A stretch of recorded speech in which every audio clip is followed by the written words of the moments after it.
Era, run that! What's going down? It's your boy Domani. You watching me on NewEraTV on CBA Studios. Stay tuned. All right, back again. NewEraTV, iHeartRadio, CBA. On the film, what's going on, Sean? I see you back there, man.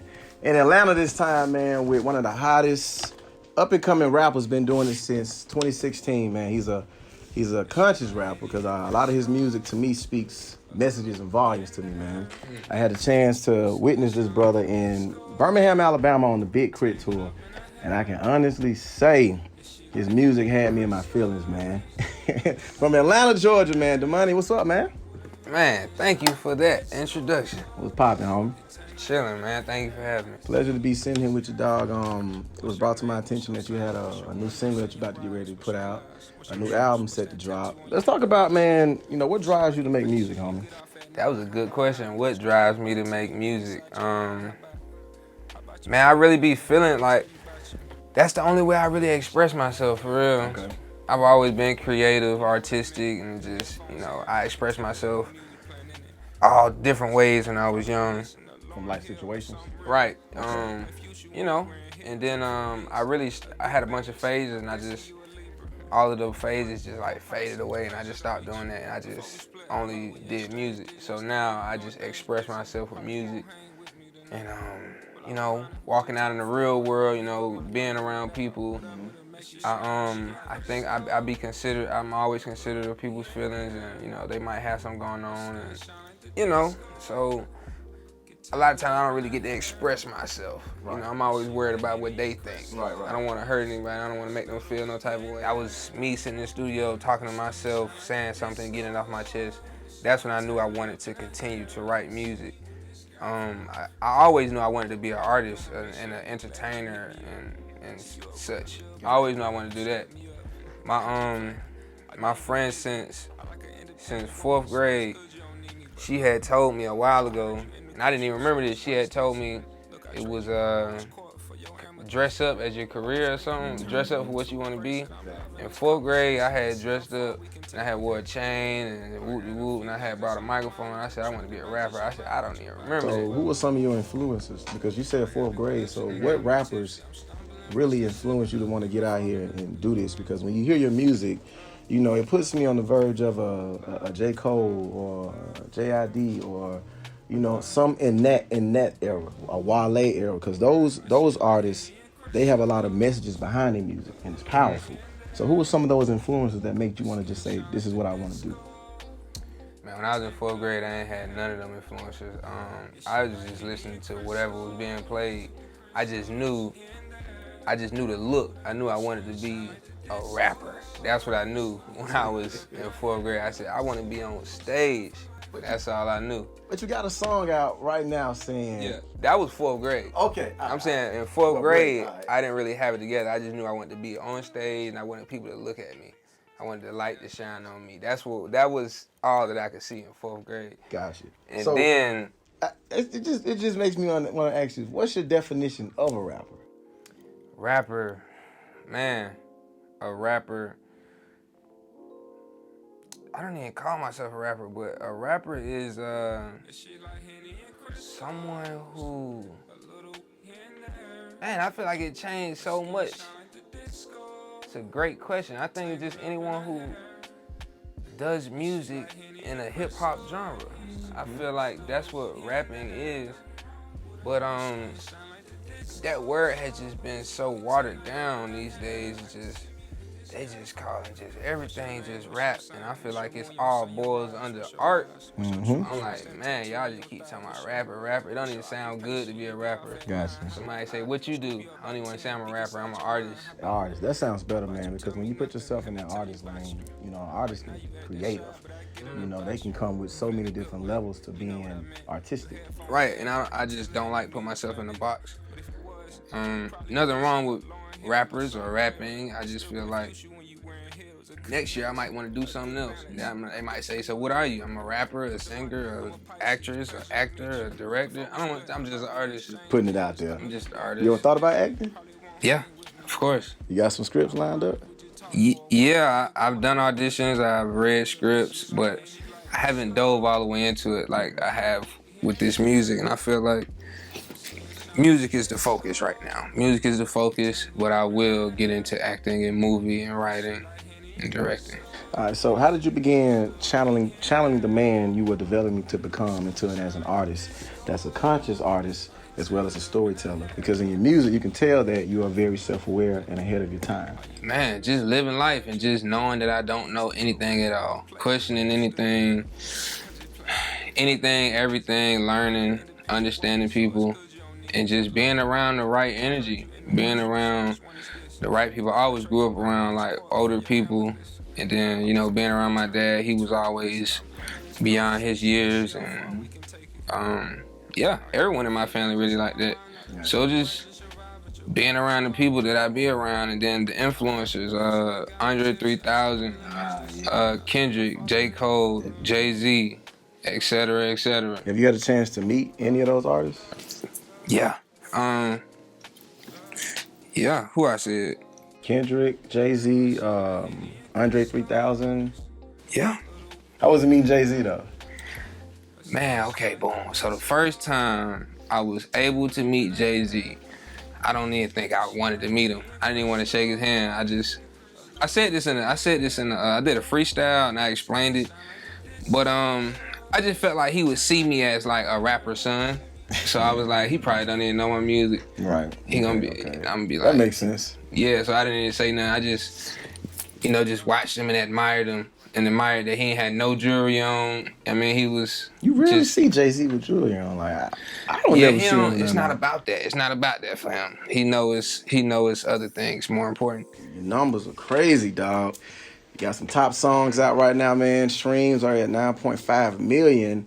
And one of the noticeable features that I actually checked out, man, it was two of them: the Family Connect with T.I., your pops, and then the Toxic record. Now, with the Family Connect, the video was more cartoonish anime. Am I correct on that? Oh, I ain't even seen that video. I don't know what that is. It's on there. Connect. It's on there. It's on YouTube. It's got hella views. I didn't see that. Okay, so what was the writing process behind that record, and why did you call it Family Connect? Man, that was a collaboration like with the family, for real. My brother produced it. My older brother, Messiah, he produced that record. And it was me and Pops just going back and forth. That record really took maybe about 2 years to make, for real. 2 years? I think so. Why so long? Messiah made the beat. I was finishing up Time Will Tell. I was finishing up my album. Okay, that album right now, okay. And then, yeah, boom, Messiah played that beat, and Pop said, yeah, we should, I want to do something on this. I said, yeah, let's do it. Gotcha. We ain't really never did nothing like that before. We ain't never sat down and said, let's make something, and made something. I think that was our first time. Yeah. But, so I wrote my verse first, and then Pops got tired, and he had left, and he said, yeah, just send me what you do. And then, so I wrote that verse first, and then I sent it, and he didn't do nothing until maybe about a year after. Wow. So then maybe I think this is how I remember it. About a year after, he did that verse, and then he said, I want to put this on my album. And then I said, okay, bet. So then I did another verse. Okay. And then he hurried up and did a verse to put it on the album, right before the album. All right. That's how we finished it. The numbers are crazy, man. The second record that I checked out was the Toxic record with Natalie. Am I saying her name right? Yeah, Natalie. She's dope, too. So what's your definition of a toxic person? Toxic could just be something that just not right for you right now, or right for that person right now. I don't feel like it don't got to be negative, you know. It could just be not for you right now. Mm-hmm. I've been in them situations, man. All right, new single out right now, Henny and Crystals. Right. And definitely, man, when I saw the video, I said, yo, this kid took it back to the Common and Mary J. Blige days. Right. When Common was rapping to the young lady in the window, and you had Mary in the background somewhere singing. So the video took place in a grocery store, in one location. What was the concept behind this record? Because it was a love record, in my opinion. Right. What was the concept behind it, and what made you run with that location and run with that theme as far as I want to take it back to this era when it comes to putting out a love record? Right, man. How I came about that song, I really just wanted to, I think at the time, me and my guys they was cracking jokes, and they was like, you know, Domani, your girl gotta have a crystal. Ooh, she like crystals, Domani, cause I be like collecting crystals, and I like crystals. And then they'd be like, oh, look, she say she like crystals. And I'd be like, ha, ha, ha. But then I heard this beat. My guy Big A made this. He also made the record I'm Not Ready. Solid record. Yeah, he's a dope producer, but he played me that beat. And then that's the first thing that came up to my mind, Henny and Crystals. It really don't got nothing to do with liquor. It's just... Yeah, I was gonna ask that with the Henny. Right, right. It's just a girl that know how to have fun and just spiritual. Just woke and know how to have fun at the same time. Not too serious and not too ignorant, you know. Real shit. Okay, so you mentioned that word spiritual. So do you consider yourself a real religious person? Spiritual, definitely spiritual. Religion is very positive.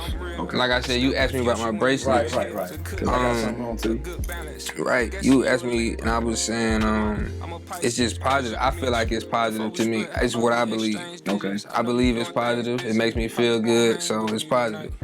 Religion, it makes people feel good. It makes people feel positive. You go to church, it makes you inspired. It makes you feel good. That's what I feel like religion is. I don't really take things word for word because I know words and texts and stuff written down has been changed over and over. I don't really take it for what it is. I just take it for how it makes me feel. But I'm more spiritual. Gotcha. All right, new single is already out now on Apple Music, streaming now. Everywhere, yeah. Everywhere, okay. So make sure y'all go check that out. The name of it is called Henny and Crystals. Time will tell, put out 2 versions. One version, so you came out with the deluxe.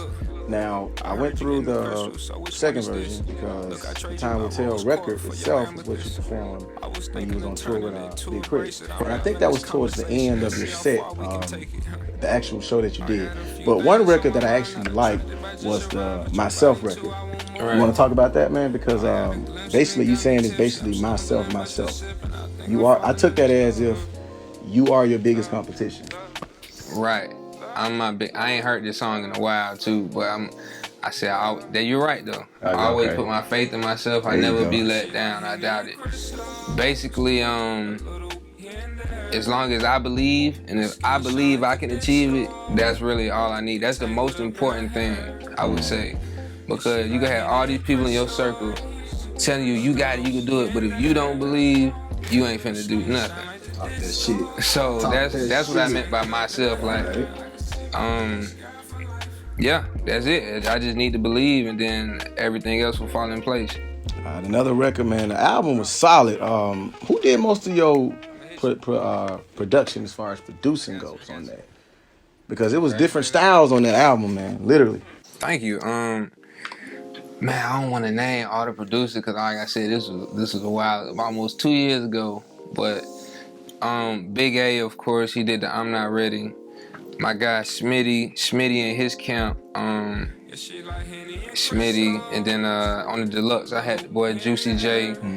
He did Show Off, and then that was a left field right there. I didn't expect that. Yeah, that beat just gave me that kind of energy. Gotcha.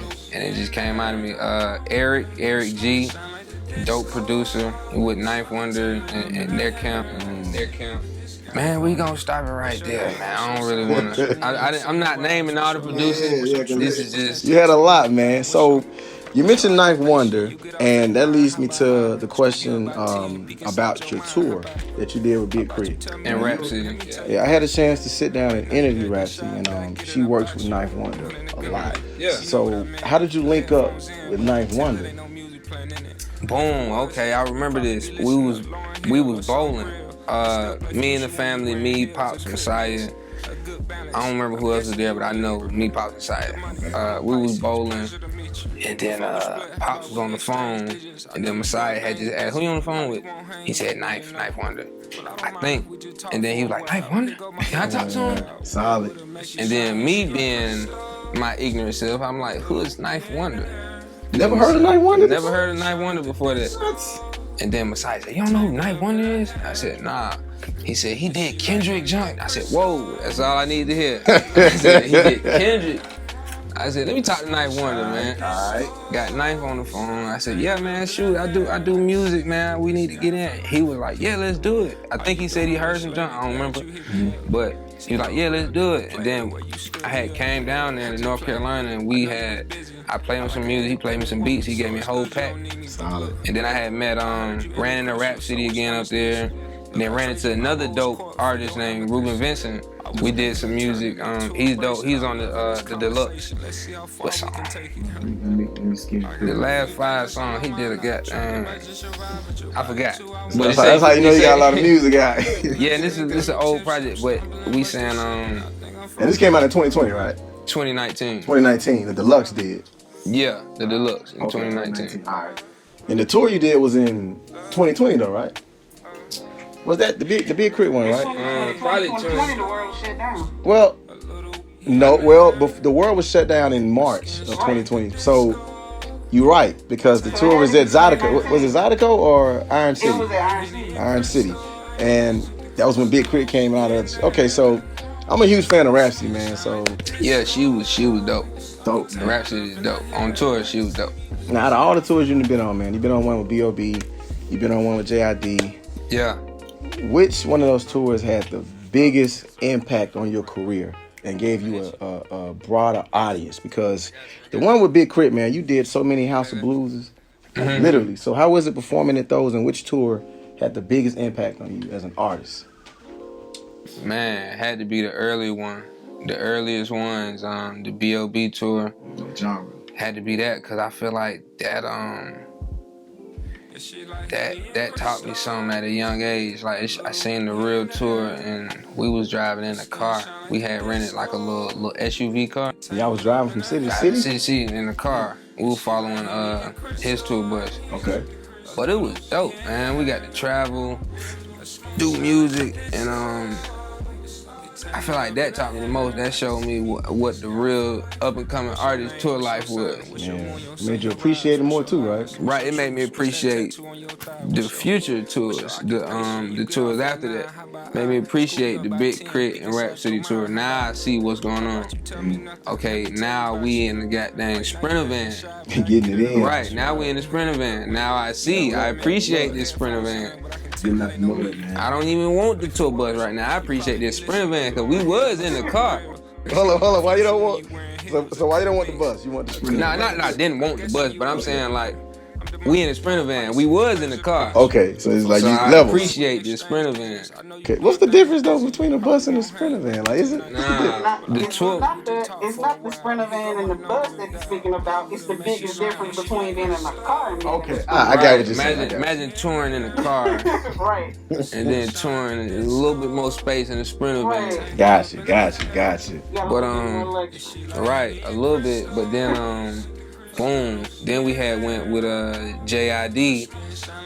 We was in Europe. That was the overseas tour. We was on the tour bus. Then I had got the tour bus experience. Now, you catching flights over there, right? We caught a flight over there. Had to. We Caught a flight over there, but then we was in the tour bus. Then we were taking ferries, and then it just all of it just really just where I started made me appreciate everything else. So I would say the beginning. But I learned so much from every tour. Guys, what did you learn from the one overseas?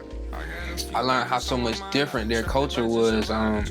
They was mosh pitting, they was lit, and like they was lit for every song. It's pop. Hello.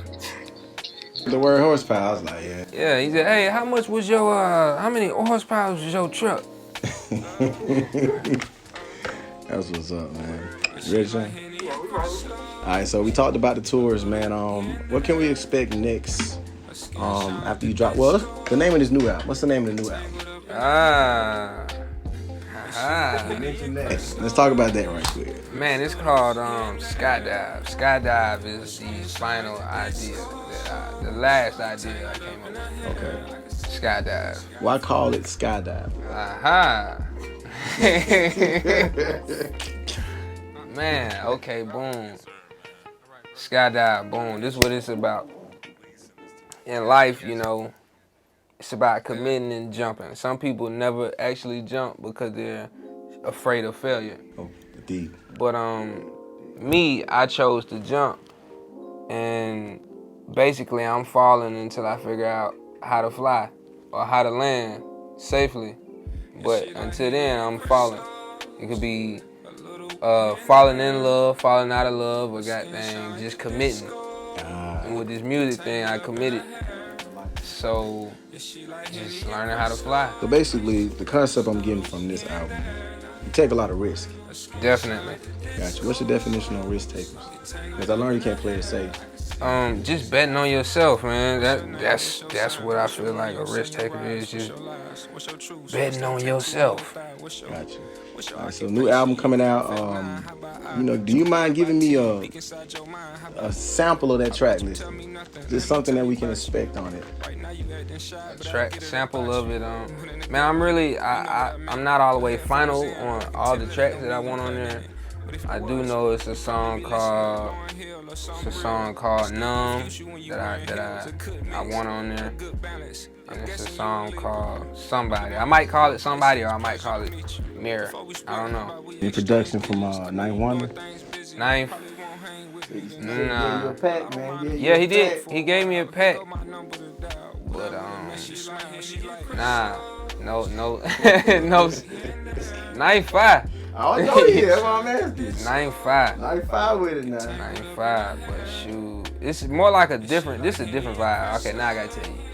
So this is more like it's more like for females or me talking about my experiences with females, what I've learned from females, and just on this project. This project, yeah. Okay, all right. It's got like falling in love, falling out of love, committing different relationships, committing different careers, different leaps, jumps, etc. I gotta ask you this: what advice do you have for brothers that were hurt in a committed relationship? From finances, it can be from cheating, it can be from death. But it all revolves around the relationship. Man. Talk to the fellas now, to the fellas. Right, I'm trying to. Okay, boom. So what I would advise everyone is to put 110% into your relationship. Put 110% into your relationship, because if it doesn't work out, you know that it wasn't you. It wasn't you. So always put 110% into your relationship, fellas and females. Just so you know that, you know what I mean, you did everything you could. You didn't hold nothing back, and boom, it wasn't you. Now with you knowing that it was someone else, just learn from that. Learn from that and take it to your next one. There you go. Take it to your next relationship. Take what you learned into your next relationship. Straight like that. All right, NewEraTV, we do this segment here, man, called Straight from the Heart, where I ask you a set of questions and you give me an honest answer, all right? You ready? All right, first question, man. Best piece of advice you've ever received? This not supposed to be like speed, is it? Nah. Take your time with it. Take your time with it. Okay, best. Man, why is everybody calling me right now? They know you handle business. Best. They know you're working, man. Best piece of advice.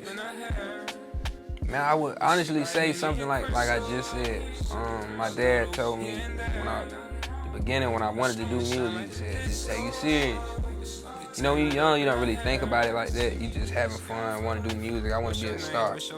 That's all. At least that's what I wanted.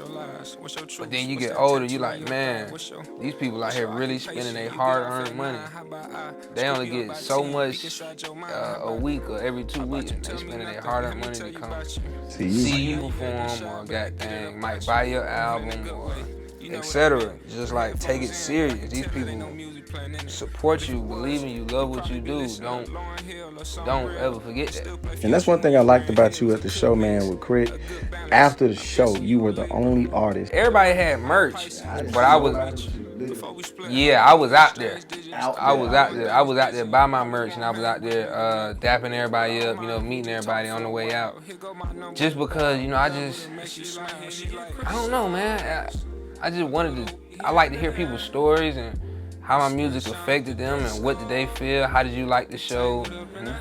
I just like to learn stuff. I just like to collect data. I wanted to meet everybody, so yeah. All right, next question, man. What are your thoughts on being black in America? That's one strike. That's one strike against you, being black. But stick together, man. Stick together, love each other, be understanding. Let's stop taking stuff personal. If your brother or your sister say something that you don't like, you know, don't really take it personal. Understand that they may be going through something. And just ask, you know, try to help. We all should be trying to help. If everybody's trying to help, no one will be down. Next question. What are your thoughts on police brutality? Biggest gang. The biggest gang. We worry about Bloods and Crips. They the biggest gang. You said that right. Yeah, but like I said, they the biggest gang, but I'm not gonna put them all under there. I don't believe every police officer is negative. I don't believe that. But when you see something, when you see one of your friends doing something negative, speak out. If you don't speak out or try to stop, then you are a part of the negativity. Like that. All right, last question, man. One album you can listen to the rest of your life, and why? Let me look, man. Right, go through that Apple Music. Look. Go through it. Let's see what's on that playlist, man. Rest of my life. One album, rest of your life. I mean, you can recite that shit word for word, man. Okay, it'd probably be Jay-Z, man. Which one? I've been listening to I've been listening to the Black album lately, but before that it was the Blueprint, the first one. You like that one? Yeah, the Blueprint. But right now it's the Black album. The Black album. Yeah. All right. Normally, man, I get people to freestyle. I don't know how you feel about that, but you got some bars to lead me with, dog. I don't. Ah. I don't.